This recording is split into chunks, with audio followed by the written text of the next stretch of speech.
Welcome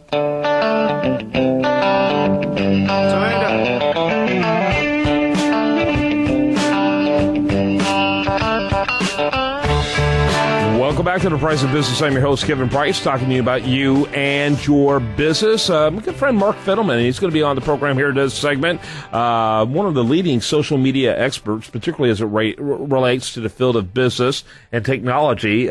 People still kind of look at it as a game and as a toy and as a fun pastime, but there's a real economic side to social media, and Mark has been incredibly expert in this pursuit of determining how to quantify and qualify that. An author and a columnist over at Forbes, and always delighted to have him on as a guest. Welcome, Mark.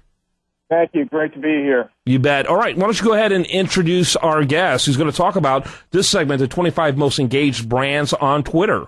Yes, I along with Ms. Stivity and Dr. Natalie Petuhoff, we conducted a survey and a study about the top 25 brands on Twitter. And why we did this, we wanted to find out why there were some brands that are much more engaged than others. I mean, you look at some of the companies, they've got, on average, 1,000 retweets or interactions per post. And, for most of us, Kevin, we don't even come close to that. So we wanted to study it, we wanted to find out why, and then we wanted to give that information to our readers and to some of the Stivity customers. Okay, very good. Welcome to the program, Henry. Glad to have you. In fact, I think we met in Vegas, didn't we? Yes, we did. Yeah. Thanks for having me on, Kevin. You bet. All right, so tell us what you found in that study.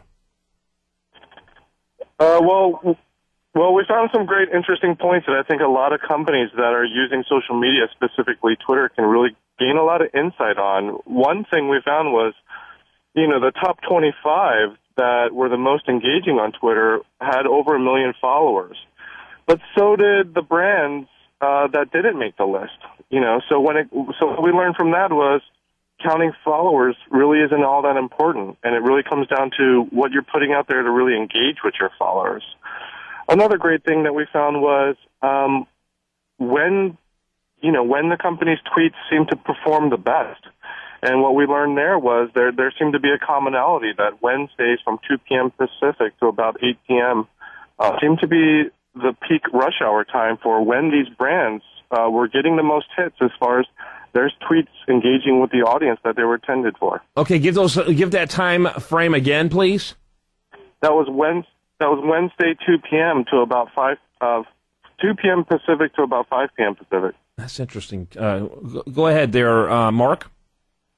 Yeah, I think the other more important part of the research was that, these brands that are engaging with people, they follow a certain kind of pattern. And that pattern is they provide emotional content that really resonates with their followers. And they do it in a very engaging and consistent way. So a lot of us talk about boring stuff or stuff that's not interesting to our followers, and people start to tune out. But what these brands have mastered overall, not every one of them, but most of them, is to how to provide engaging content to their followers in a very consistent and regular way. Yeah, interesting. And so, what companies are not very engaged? And I'll put this towards Henry. What companies are not very engaged that you think would surprise the audience? Well, our study really focused on the top 25 that were doing it really well. So it didn't really pull a list to really call out companies that weren't doing it so well. But we did see some things where, there are a lot of companies focused on their total follower counts. Everybody wants 1 million followers, but that's really not what makes you the most engaging brand, because that's the commonality between brands that have the most 1 million followers plus, as well as the ones that did make the list. Okay, interesting. Go ahead there, Mark. Yeah, I would agree. I mean, it was interesting to note that these companies and how they've mastered engagement and those that don't. And I think it really comes down to responding. The companies that respond to people trying to interact with them, which is why I think Stivity is a good tool to use, are the brands that become more engaging, and thus more people are influenced by that brand. And whenever you have influence, that's trust, and trust leads to revenue. So the more loyal, the more engaged their fans are with the brand, the more likely it is to buy with them. The ones that weren't engaging but still had 1 million followers, I think are having a tougher go of it. Interesting. Let me ask you then, Henry, what does that engagement typically look like? What are some of the elements that you see, not so much for the study per se, but in studying what's happening in social media, what works and what doesn't work? Yeah, I think that's a great question. Thanks for asking that, Kevin. I think for us, what we're seeing, where the companies that are evolving, is they're not just using Twitter as a broadcast tool just to get their message out, the same way they use email marketing.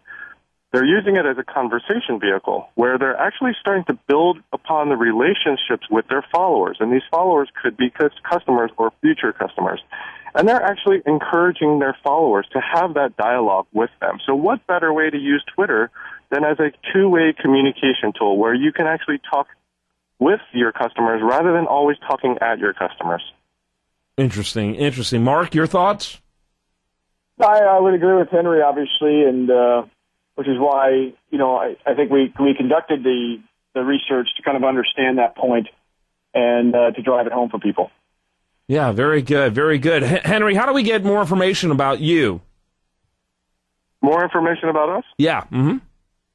Right. So I'm the CEO of a startup company called Nestivity. We launched about a month ago, and we also launched and we're testing when we met at South by Southwest. But ultimately what we've done is we've built a software layer for companies to leverage so that they can build on top of their Twitter followers. And what our software ultimately helps you do is it allows you to build deeper relationships and to continue a much richer dialogue with your followers. So in that sense, you're taking your Twitter followers and you're really forming an online community between your followers and your brand. Yeah, something that comes kind of natural, I think, on Facebook, but then Facebook has its own issues, I guess you could say. Yeah.